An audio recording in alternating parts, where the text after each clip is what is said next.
তাহলে শুরুতেই আসি বিবৃতিমূলক স্কেল বা স্টেটমেন্ট স্কেল, তারপরে দেখব রেশিও স্কেল কাকে বলে এবং পর্যায়ক্রমে আমরা ধীরে ধীরে গ্রাফিক্যাল স্কেলে কাকে বলে সেই ব্যাপারে সেই দিকে মুভ করব। তাহলে statement scale, ratio scale, graphical scale or ratio statement graphical, যেটাই বলি না কেন আমাদের মূলত একটা জিনিস মাথায় রাখতে হবে যে স্কেল কথার অর্থ হলো map distance by ground distance. আর যারা জিওগ্রাফি ট্রাঙ্কেটেড সিলেবাস নিয়ে যারা পড়াশোনা করছো তাদের জন্য বলে রাখি যে এই স্কেলে তোমাদের আপ টু এই পোর্শনটাই রয়েছে, এর ডায়াগোনাল অ্যান্ড ভার্নিয়ারটা নেই। যারা জি বা যারা প্রোগ্রাম নিয়ে পড়ছো, জিওগ্রাফি প্রোগ্রাম অ্যান্ড জিওগ্রাফি জি, তাদের মোটামুটি এই পোর্শনটা রয়েছে স্পেশালি এই সিচুয়েশনে তোমাদেরকে ডিল করার জন্য। নাও আমি যখন বললাম, আমি প্রথমে আসি রেশিও স্কেলের কথা। ওকে, এবার রেশিও স্কেল কথাটা মানে হচ্ছে যখন আমরা বললাম map distance is to ground distance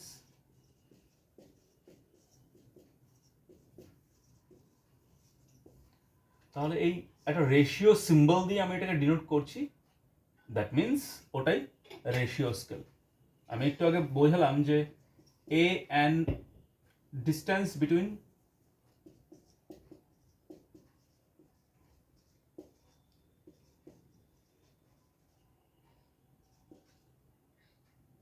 A and B on map, একটু আগে দেখালাম না এইভাবে এর আগের ভিডিওটায়, A and B if we ratio, আমরা যদি সেটাকে রেশিওতে ফেলি, অনুপাতে ফেলি, কার সঙ্গে না আর্থ সারফেসের ওপরে, এটা যদি আর্থ হয় এই আর্থ সারফেসের ওপরে কোনো দুটো যদি পয়েন্ট হয় এ অ্যান্ড বি, তাদের মধ্যে যে ডিস্টেন্স আছে, অর্থাৎ এটা গ্রাউন্ড, আর্থ গ্রাউন্ড, আর এটা ম্যাপ, তাহলে ম্যাপ আর ground same map distance ratio করবো কার সঙ্গে, গ্রাউন্ড ডিস্টেন্সের সঙ্গে।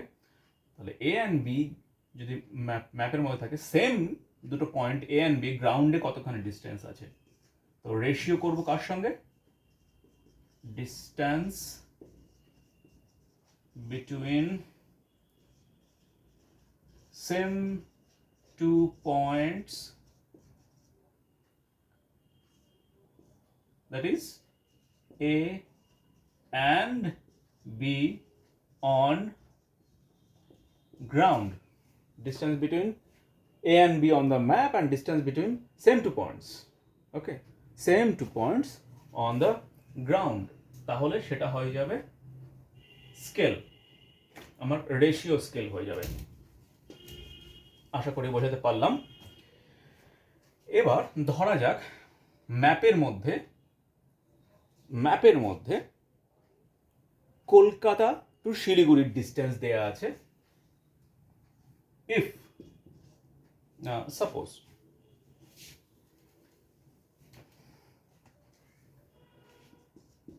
distance between Kolkata and Shiliguri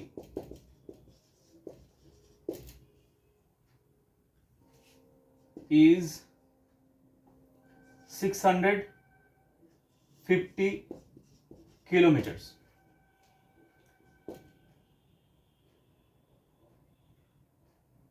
That distance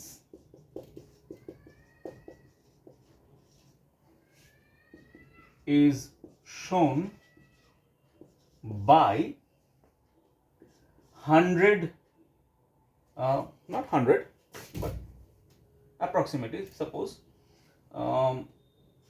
10 centimeter on a map. যদি কোনো একটা ম্যাপে কলকাতা এবং শিলিগুড়ির ডিস্টেন্স 10 সেন্টিমিটার দিয়ে দেখানো হয় এবং অ্যাকচুয়ালি রিয়ালিটিতে কলকাতা টু শিলিগুড়ির ডিস্টেন্স যদি 650 কিলোমিটার হয়, তাহলে আমাদের স্কেলের ডেফিনিশন অনুযায়ী রেশিও স্কেল কত হবে? কেউ বলতে পারবে? তো রেশিও স্কেলের স্কেল কেন, যে কোনো জিনিসের যে কোনো স্কেলেরই ডেফিনেশন হচ্ছে এটা, map distance by ground distance, or map distance is ratio to ground distance. এবার ম্যাপ ডিস্টেন্স কত ছিল? অন ম্যাপে কত আছে? 10 সেন্টিমিটার। তাহলে 10 সেন্টিমিটার রেশিও করছি কার সঙ্গে? এখানে আমি রেশিও করতে পারবো না, কারণ রেশিও করতে গেলে দুটো ডিস্টেন্সকে সেম রাখতে হবে। তাহলে 10 centimetre of map is represented by, this is represented by symbol, okay, representing symbol. 10 centimeter of map is represented by, is represented, okay, or is representing, এই সিম্বলটা মানে তাই 10 centimeter of map representing 650 kilometer on ground, যেটা এখানে বলেছি যে 650 kilometre গ্রাউন্ডের, actual আর্থের 650 kilometre কোনো একটা ম্যাপে 10 সেন্টিমিটার দিয়ে দেখানো হয়েছে। তাহলে 10 সেন্টিমিটার অফ দ্য ম্যাপ কি রিপ্রেজেন্ট করছে? 650 kilometre on the ground represent করছে, তাই তো? সুতরাং আমার সবার প্রথমে কাজ হচ্ছে রেশিও স্কেল ডিটারমাইন করতে গেলে সবার প্রথম কাজ হচ্ছে এই দুটো ইউনিটকে এক করা। তাহলে এ পাশে কত আছে? 10 সেন্টিমিটার। এ কি করছে? রিপ্রেজেন্ট করছে কত? 650 কিলোমিটারকে রিপ্রেজেন্ট করছে, তাই তো? আমরা কি জানি যে 1 kilometre is equal to 1 lakh, 2 3 4 centimetre. তাহলে এ পাশে সেন্টিমিটার আছে, আমাকে এ পাশেও সেন্টিমিটার করে নিতে হবে। ইউজুয়ালি কিছু না বললে লোয়ার ভ্যালুতে যেতে হয়, অর্থাৎ সেন্টিমিটারে ট্রান্সফার করে নিতে হয়। তাহলে 10 centimetre now will be represented by how many centimeters? 650। এটা কিলোমিটারে আছে, এটাকে সেন্টিমিটারে ট্রান্সফার করতে গেলে কি করতে হবে? 1 লাখ দিয়ে মাল্টিপ্লাই করতে হবে বা গুণ করতে হবে, তাই তো? এটা আমার সেন্টিমিটারে ট্রান্সফার হয়ে গেল। কেন? কারণ এটা কেন গুণ করলাম 1 লাখ দিয়ে? বিকজ 1 কিলোমিটার, আমি এটাকে সেন্টিমিটারে ট্রান্সফার, কিলোমিটারটাকে সেন্টিমিটারে ট্রান্সফার করতে চাইছি। এবার কি করব? 10 centimetre is represented by 650 1 2 3 4 5 centimetre. তাহলে 1 সেন্টিমিটার কতখানি রিপ্রেজেন্ট করবে? 650,000 সেন্টিমিটার। এপাশে একটা শূন্য, এপাশে একটা শূন্য কেটে যাবে, সেন্টিমিটার। তাহলে এই যে কথাটা আমি ফাইনালি পেলাম,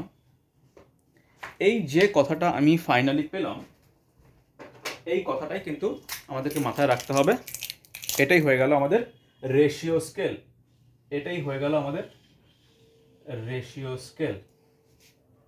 কেমন? এটাই হলো আমাদের রেশিও স্কেল। আমি এবার একটু বোর্ডটাকে মুছে দিচ্ছি।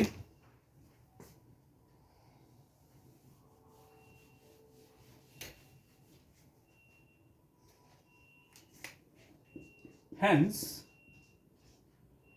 our ratio scale will be 1 cm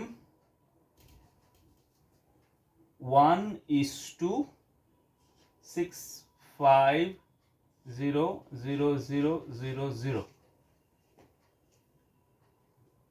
এটাই হবে আমাদের অ্যান্সার, যদি চাওয়া হয় যে রেশিও স্কেল কি হবে। সো এটাই আমাদের রেশিও স্কেল হয়ে গেল। কেমন? এই রেশিও স্কেলকে রিপ্রেজেন্টেটিভ ফ্র্যাকশন বলা হয়।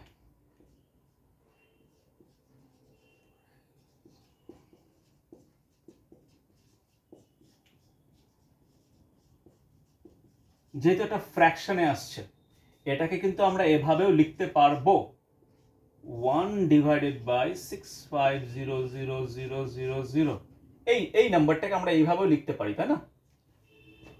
তাই তো, যেহেতু এটা একটা ফ্র্যাকশন নাম্বার বা ভগ্নাংশ, তাই এটাকে ভগ্নাংশ সূচক স্কেলও বলা হয়ে থাকে, বা রিপ্রেজেন্টেটিভ ফ্র্যাকশনও বলা হয়ে থাকে, বা এটাকে আরএফ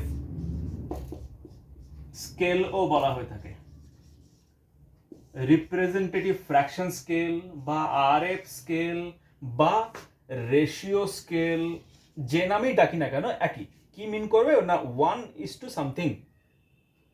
অলওয়েজ রিপ্রেজেন্টেটিভ ফ্র্যাকশন স্কেলের এক পাশে 1:, সামথিং আসে, বা 1/something, একই, কারণ এটা রেশিওতে আসছে বা অনুপাতে আসছে, তাই এটাকে রিপ্রেজেন্টেটিভ ফ্র্যাকশন বলছে। কেমন? তাহলে আরএফ মানে কি সেটা আমরা এখন জানতে পারলাম।